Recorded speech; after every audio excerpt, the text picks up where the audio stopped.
Bismillahirrahmanirrahim. Assalamualaikum warahmatullahi wabarakatuh. Alhamdulillah nahmaduhu wa nasta'inuhu wa nastaghfiruh wa na'udzu billahi min shururi anfusina wa sayyiati a'malina may yahdihillahu fala mudilla lahu wa may yudlil fala hadiya lahu. Asyhadu an la ilaha illallah wahdahu la syarika lah wa asyhadu anna Muhammadan abduhu wa rasuluhu la nabiyya wa la rasula ba'da amma ba'd. Qala Allah ta'ala fil Qur'anil Karim ba'da a'udzu billahi minasyaitonir rajim ya ayyuhalladzina amanu taqullaha haqqa tuqatih wa la tamutunna illa wa antum muslimun. Qala ya ayyuhalladzina amanu taqullaha wa qulu qawlan sadida yuslih lakum a'malakum wa yaghfir lakum dzunubakum wa may yuti'illaha wa rasulahu faqad faza fawzan 'azima. Fa inna asal hadis kitabullah wa khairul hadi hadi Muhammad sallallahu alaihi wasallam wa syarrul umuri muhdatsatuha wa kullu muhdatsatin bid'ah wa kullu bid'atin dhalalah wa kullu dhalalatin finnar. Amma ba'd. Bapak Ibu para jamaah sholat Isya dan tarawih yang berbahagia, alhamdulillah adalah kita panjatkan puja-puji syukur kita ke hadirat Allah Subhanahu wa taala yang mana masih memberikan kita kesempatan, kesehatan sehingga kita dapat melaksanakan kewajiban kita yaitu sholat Isya yang tadi dibarengkan dengan sholat tarawih secara berjamaah di masjid yang semoga Allah selalu berikan barokah di dalamnya.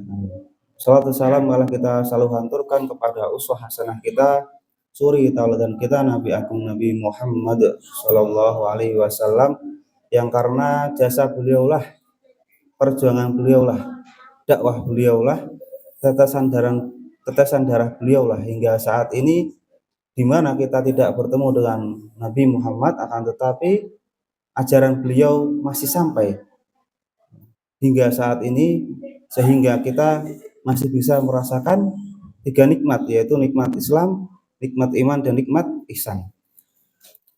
Alhamdulillah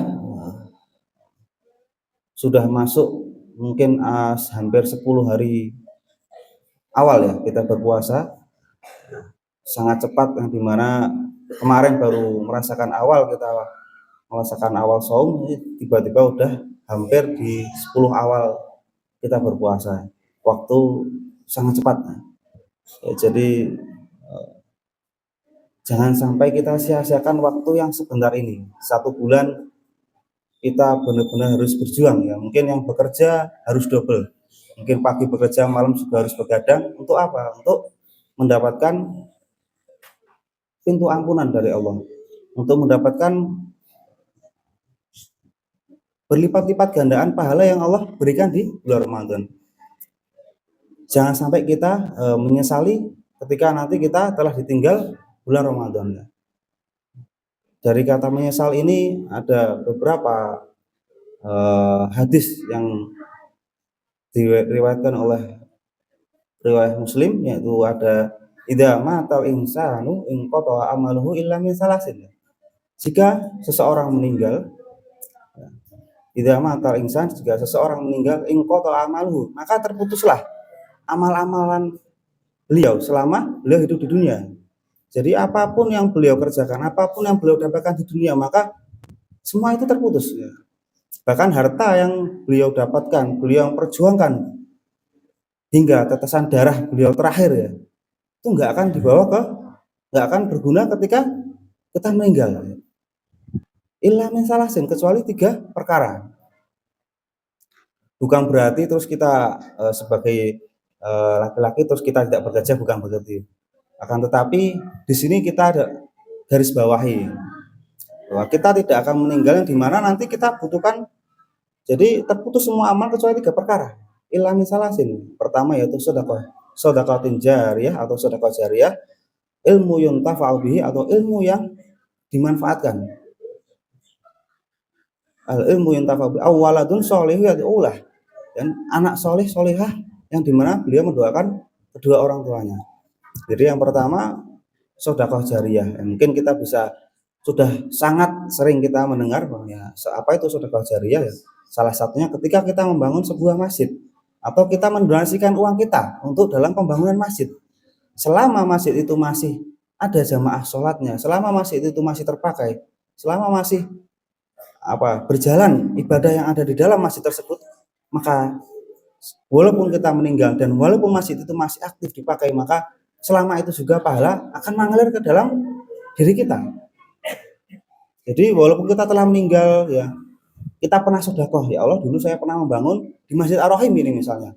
Saya pernah mengeluarkan pas waktu pembangunan Masjid Ar-Rahim, mungkin pas renovasi, saya mengeluarkan uang berapa sekian juta. Suatu saat Allah mengambil nyawa kita, kita meninggal, tapi Masjid Ar-Rahim ini masih tetap berjaya.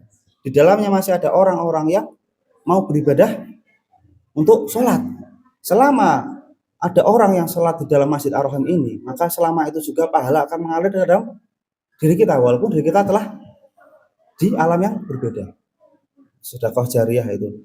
Yang kedua mungkin bisa dikatakan bahwasanya misal kita mendonasikan Al-Quran kepada misal santri-santri yang sedang menghafalkan Al-Quran. Selama Al-Quran itu masih dibaca, selama masih Al-Quran itu masih dipakai untuk menghafal, maka walaupun saat itu kita meninggal, kita masih akan mendapatkan pahala bacaan dari para santri-santri tersebut. Al-ilmu yuntafa'u bihi, ilmu yang dimanfaatkan, maka bahwasanya ilmu yang dimanfaatkan, kita memiliki ilmu dan kita memanfaatkan ilmu. Dalam artian apa kita bisa memanfaatkan ilmu tersebut? Jadi ada tanda tanya ya, kita bisa kita tahu bahwasanya ilmu itu bisa kita manfaatkan. Kita tahu ilmu tapi kita manfaatkan. Misalnya kita tahu bahwasanya minum itu haram dan kita mengamalkannya. Dan kita memberikan arahan kepada anak-anak kita. Jadi kita tahu ilmu tapi kita juga memanfaatkannya. Awaladun sholihun yad'ulah. Nah, ini yang paling PR paling terakhir. Ini goalnya mungkin. Karena ketika orang tua kita meninggal, ketika kita besok meninggal, adakah yang akan mendoakan kita? Enggak ada. Selain dari amal-amal kita yang tadi, mungkin sedekah jariyah atau ilmu yang bermanfaat. Anak-anak kita, apa yang dibutuhkan orang tua kita ketika kita meninggal? Ketika orang tua kita meninggal, mereka nggak butuh harta kita, mereka nggak butuh apapun dari kita. Apa yang mereka butuhkan? Doa dari anak-anak soleh dan solihah. Untuk mendidik anak menjadi anak yang soleh dan soleh itu di saat yang seperti ini, di zaman yang seperti ini, masya Allah sangat susah. Dengan mungkin saya sendiri sebagai masih anak muda ya, kita lihat sekitar saya udah sangat mengerikan. Beda sekali ketika saya dulu tinggal di Masjid Pabilan ini ya, sekitar kita masih baik-baik aja gitu kan. Saya pagi masih pulang TPA, di sekitar saya itu masih orang-orang baik. Ketika saya bertambahnya waktu, saya bertemu dengan orang-orang baru, berjalannya waktu ternyata kemaksiatan semakin menjadi-jadi. Jadi saya hati-hati sangat ya. Jadi saya sampai pernah berpikir, ya Allah, besok saya punya anak jangan banyak-banyak ya misalnya. Saya takut gitu kan. Karena situasi kondisi yang saat ini sangat menakutkan gitu kan. Jadi kita harus benar-benar mendidik anak kita dengan baik gitu. Karena apa? Mereka suatu saat akan memberikan emas atau akan memberikan kotoran kepada kita besok. Misal, kenapa nggak bisa dikatakan memberikan kotoran? Ketika kita meninggal, kita meninggalkan anak kita dalam keadaan maksiat. Kita membiarkan anak kita ketika anak kita bermaksiat. Apakah dosa anak kita juga akan fokus ke anak kita? Kita nggak kena? Tetap ada dosa orang tua yang nanti terkena. Apalagi seorang ayah memiliki anak perempuan. Anak perempuannya maaf lepas kerudung misal ya. Ayahnya meninggal, apakah dosanya akan kena ke anaknya atau enggak? Orang tua akan tetap kena. Suaminya juga akan tetap kena. Jadi sangat hati-hati ya. Bahwasanya anak soleh dan solehah itu benar-benar harus dididik dari kecil. Insya Allah ya. Saya melihat dari daerah sekitar Kidul Warung ini, alhamdulillah insya Allah masih tetap baik-baik aja ya. Amin ya. Saya juga sebenarnya menyesal pindah tempat ya dulu. Kenapa nggak di sini terus ya? Karena ya rezekinya bukan di sini. Jadi itu 3 perkara, 3 amalan yang dimana terputus amalan ketika orang meninggal kecuali 3 perkara itu. Bahwasanya bahwa dikatakan dalam surat Al-Mulk, lau kunna nasma'u aw naqilu ma kunna fi ashabis sa'ir. Jikalau saat itu saya mendengar laupun anas mau, ketika saya mendengar, jika saya mendengar au naqilu, dan saya berpikir, maka saya tidak akan masuk ke dalam makuna fi ashabi sair, neraka sair atau neraka yang menyala-nyala. Penyesalan orang yang ketika dia tidak memanfaatkan waktu yang ketika dia di dunia untuk beribadah. Bahwasanya pernah dikatakan bahwasanya, ya Allah, kembalikanlah saya satu hari ya Allah ke dunia, maka saya akan sedekah, semua harta saya akan saya sedekahkan. Tapi tidak ada waktu untuk kedua kalinya. Ya Allah, kembalikan saya ke dunia, saya akan sholat 24 jam. Satu tarik nyawa saya ya Allah. Sampai seperti itu, bahwasanya sangat rugi. Karena apa? Kita beribadah, kita berbuat dosa, tidak ada gambarannya, tidak ada timbal baliknya. Ada ketika kita, ya Allah, saya pengen kembali ke dunia ya Allah, saya akan berjalan ke masjid sejauh-jauhnya ya Allah, bahkan hatta sampai saya merangkak ya Allah, saya akan rela ya Allah, sampai seperti itu. Karena apa? Beliau nggak tahu pahala yang Allah berikan ketika kita berjalan menuju masjidnya Allah.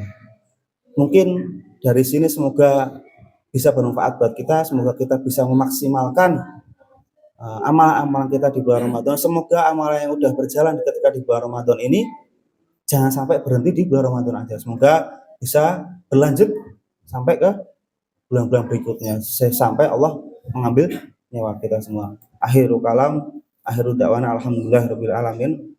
Wabillahi taufiq wal hidayah. Wassalamualaikum warahmatullahi wabarakatuh.